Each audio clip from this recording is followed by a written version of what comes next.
বিসমিল্লাহির রহমানির রহিম। পরম করুণাময় আল্লাহর নামে শুরু করছি। পরম করুণাময় আল্লাহর নামে শুরু করছি। রব্বি জিদনি ইলমা। রব্বি জিদনি ইলমা। হে আমার হে আমার রব, রব, আমার জ্ঞানকে বাড়িয়ে দিন। রব্বি জিদনি ইলমা।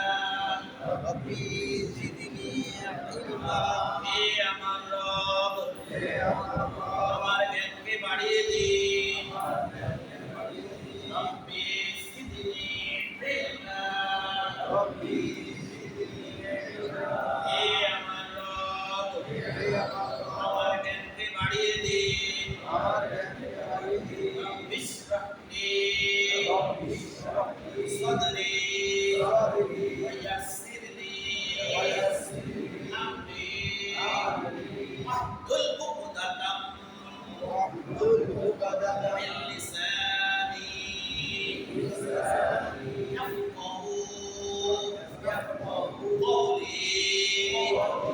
হে আমার রব, আমার বুকের সাহস বাড়িয়ে দিন। আমার জন্য আমার কাজকে সহজ করে দিন। আমার জিহ্বার জড়তা দূর করে দিন। যাতে করে লোকেরা আমার কথা সহজেই বুঝতে পারে। এই আয়াতটা আমরা দ্বিতীয় রাকাতে শুনেছি কি শুনি নাই ইমাম হুজুরের মাধ্যমে। তাহলে কোরআনের আয়াত আবার পড়ে আসুন। রব্বি ইশরাহ লি রব্বি ইশরাহ লি সাদরি ওয়াইয়াসসির লি আমরি ওয়াসসির লি আমরি